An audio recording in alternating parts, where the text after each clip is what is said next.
కొనసాగిద్దాం.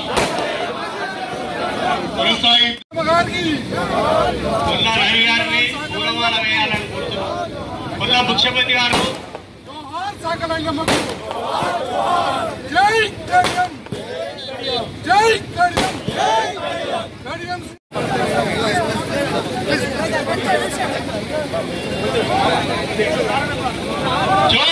జోహార్ సాగలైలమ్మకు జోహార్ జోహార్ జోహార్ జోహార్ సాగలైలమ్మకు జోహార్ వీరనారి సాగలైలమ్మకు జోహార్ జోహార్ కడియం శ్రీహరి గారి నాయకత్వం కడియం శ్రీహరి గారి నాయకత్వం బసవరాజ్ సానయ్య గారి నాయకత్వం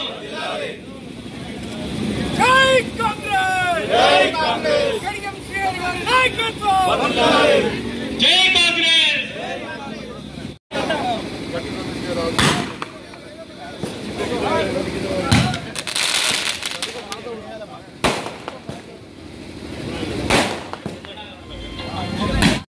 చాకలైలమ్మ గారి మునిమనవరాలు సార్.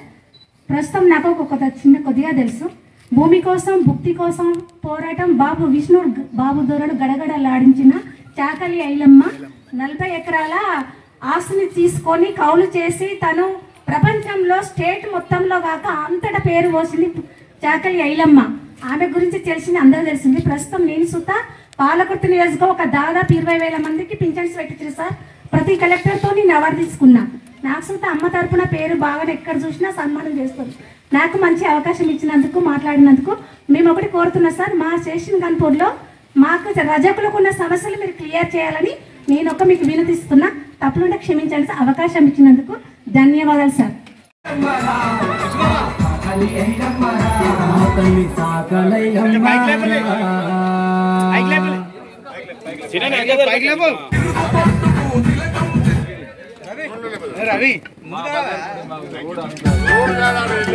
ఆత్మీయత ప్రేమించే మా అన్నగారు మాజీ డిప్యూటీ సీఎం ఈరోజు మీ అందరి అభిమానంతో ప్రేమతో తిరిగి శాసనసభకు ఎంపిక తగ్గింది.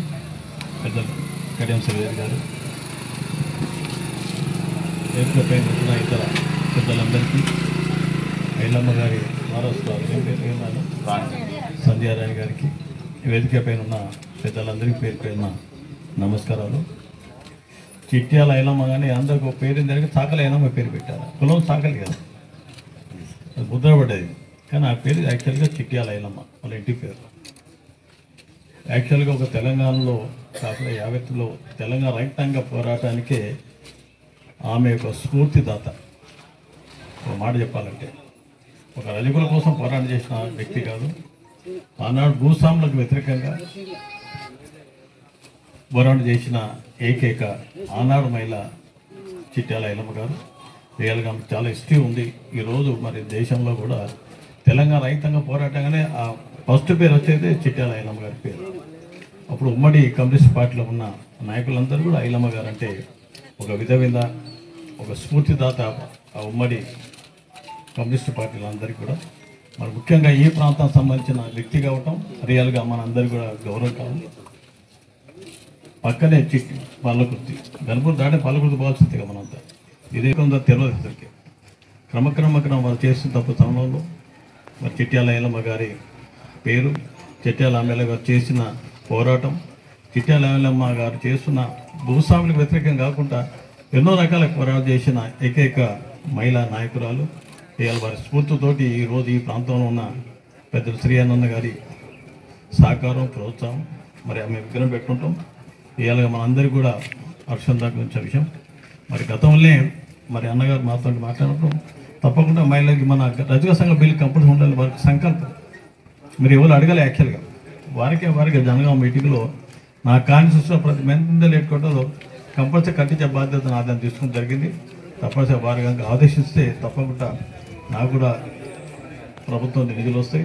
వారు ఏలాంటి ఆదేశించినా చూసా తప్పకుండా నేను పాటించి మరి ఏమి ఆదేశించినా తప్పకుండా ఈ భవన నిర్మాణం కానీ ఈ కర్మ కొన్ని మండలాలు ఇంకా కాలేదు అని కూడా పెద్దలు నాకు ఆదేశిస్తే తప్పకుండా వారి మాటలు సాగిస్తూ తప్పనిసరి చిట్యాల ఐలమ్మ గారి చేసిన సేవలు కూడా మనం అందరికీ ఐక్యంగా ఉండాలి. మన కులం అనగానే ఏముంది పిల్లలు ఉంటాం, ఎంత సంఘటిత శక్తితో మన ఐక్యంగా ఉంటే ఎవరైనా మన దగ్గరికి వస్తారు. కులాలకు మతాలు రాజకీయాలు అతీతంగా సర్వీస్ చేసే పార్టీ కులం ఏంటంటే మన కులం ఏదో అది కులం అంతా పుట్టగానే గుర్తొచ్చి కాటి వరకు గుర్తొచ్చే కులం చాకలి మంగళ వాళ్ళే.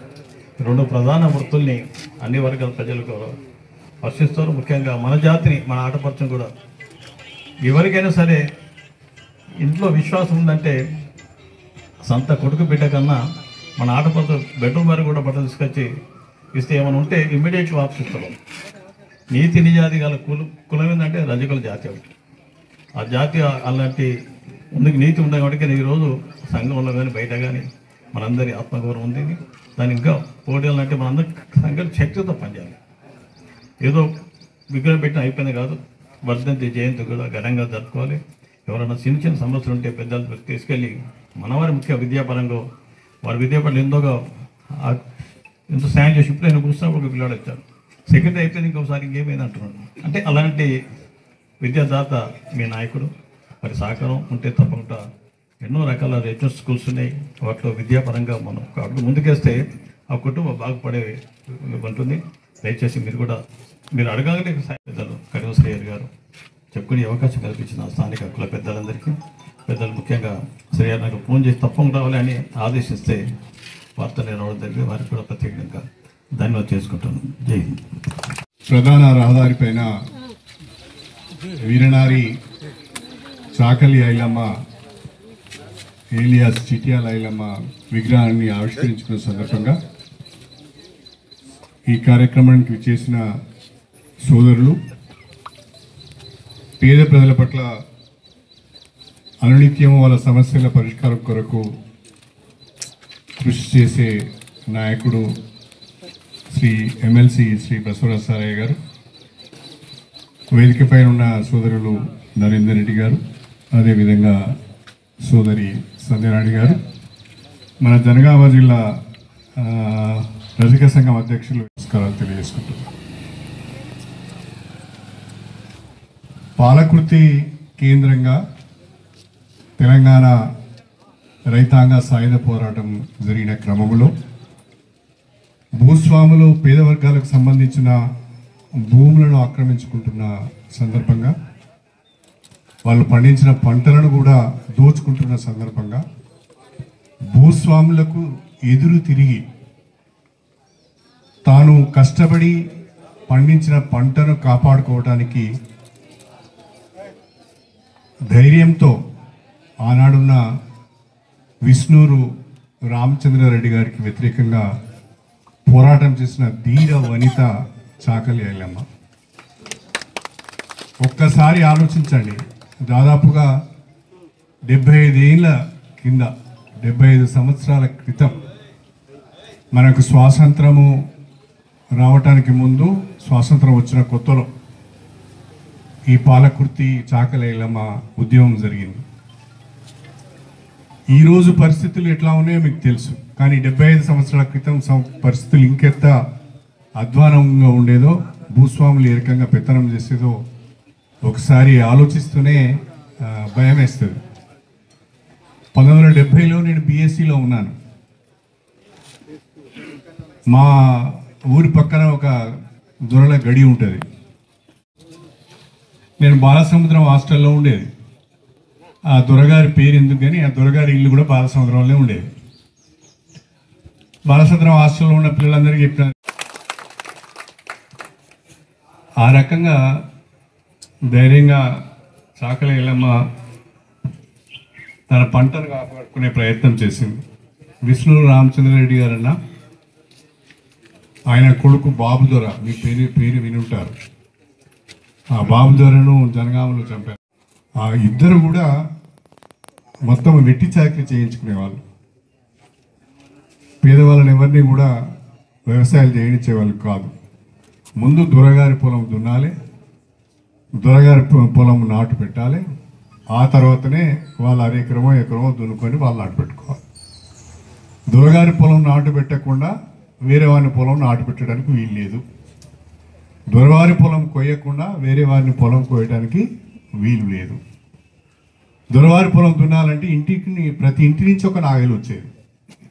ప్రతి ఇంటి నుంచి ఒక నాగలి వచ్చి దున్ని నాట్లేసిన తర్వాత పోయి వాళ్ళ పొలాలు దున్నుకునే పరిస్థితి. ఇది ఈ జనరేషన్ వాళ్ళకి ఎవరికి తెలియదు ఇట్లా జరిగిందా అనేది. ఇట్లా జరిగింది వాస్తవం. అంత దారుణంగా వ్యవహరించింది కాబట్టి కమ్యూనిస్టు ఉద్యమం ఆనాడు బలంగా పాలకుర్తి ప్రాంతంలో వేళ్ళు ఉనుకున్నది. సంఘం పేరిట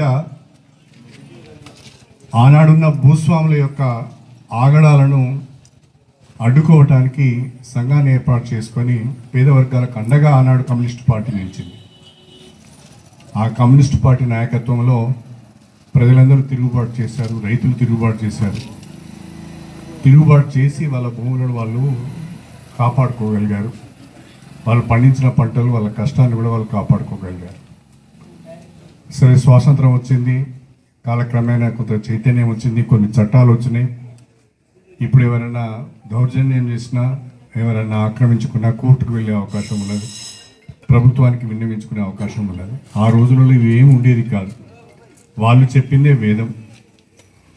ఆ రకంగా ఆనాడు పరిపాలన సాగింది. అలాంటి రోజులలో చాకలి ఐలమ్మ నిరక్షరాస్యురాలు, చదువుకున్నది కాదు, ఒక పేదింట్లో పుట్టింది. అయినా కూడా ధైర్యంతో కొట్లాడిందంటే ఈనాడు ఎవడైనా బెదిరిస్తే వాంతో మనకెందుకులే అని ఇట్లా తల వంచుకొని పక్కకి వెళ్ళిపోతాంటాం. ఈరోజు కూడా అందులో 30-35 ఏళ్ళ పిల్లవాళ్ళు కూడా వాళ్ళ దొరజీతగాళ్ళందరూ వచ్చి ఆమె కోసిన పంటను ఎత్తుకుపోయే ప్రయత్నం చేస్తారు, వాళ్ళ దొరింటికి తరలించే ప్రయత్నం చేస్తారు. దాన్ని అడ్డుకొని పిల్లలందరితో కొట్లాడి పోరాడి దాన్ని అడ్డుకొని పంటను ఇంటికి తెచ్చుకుంటుంది. అది గొప్ప చరిత్ర. అంటే ఒక రకంగా చాకలి ఐలమ్మ పోరాటం దేశానికే స్ఫూర్తిగా నిలిచింది. ఈరోజు కమ్యూనిస్టు పార్టీలు కూడా తమ ఉద్యమ చరిత్రలో చాకలి ఐలమ్మ గురించి ఒక చాప్టర్ రాసుకుంటూ ఉంటారు. సుందరయ్య గారు రాసిన తెలంగాణ రైతాంగ పోరాటంలో కూడా చాకలి ఐలమ్మ ప్రస్తావన ఉంటుంది.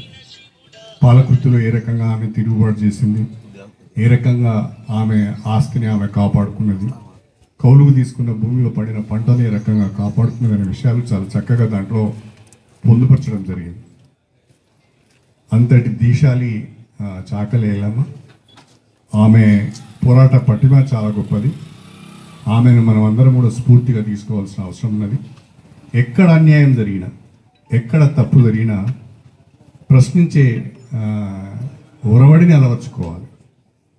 మనకెందుకులే అని చూసుకుంటే వెళ్ళిపోతే తప్పకుండా తప్పులు జరుగుతూనే ఉంటాయి, తప్పులు దొర్లుతూనే ఉంటాయి. కాబట్టి ప్రశ్నించే ఒరవడిని అలవర్చుకోవాలి, అన్యాయాన్ని ఎదిరించే మనస్తత్వాన్ని అలవర్చుకోవాలి, పేదల పక్షాన ఉండే గుణాన్ని కూడా అలవర్చుకోవాలి. ఆ రకంగా రాజకీయంగా కానీ ఇతరత్ర అవకాశాలు వచ్చిన వాళ్ళందరూ కూడా సమాజంలో న్యాయం అందరికీ జరగాలని కోరుకోవాలి. చట్టం అందరికీ సమానమైనప్పుడు న్యాయం కూడా అందరికీ లభించాలి. ఆ దిశగా మనం అందరం ప్రయత్నం చేయాలి. దానికి చాకలి ఐలమ్మ గారిని మనం స్ఫూర్తిగా తీసుకొని ముందుకు సాగాలి. ఒక మంచి కార్యక్రమాన్ని ఈరోజు శ్రీకారం చుట్టిండు. అదేవిధంగా ఇప్పుడే కమ్యూనిటీ హాల్, బహుశా ఇది విగ్రహాలు పెట్టుకుందాం, కమ్యూనిటీ హాల్ కూడా నిర్మాణం చేసుకుందామని చెప్పి ఈ సందర్భంగా తెలియజేసుకుంటూ మనం అందరం కూడా చాకలి ఐలమ్మ వారసులం. అదే స్ఫూర్తితో ముందుకు పోవాలని కోరుతూ మీ అందరి దగ్గర సెలవు తీసుకుంటున్నాను. అందరికీ నమస్కారం.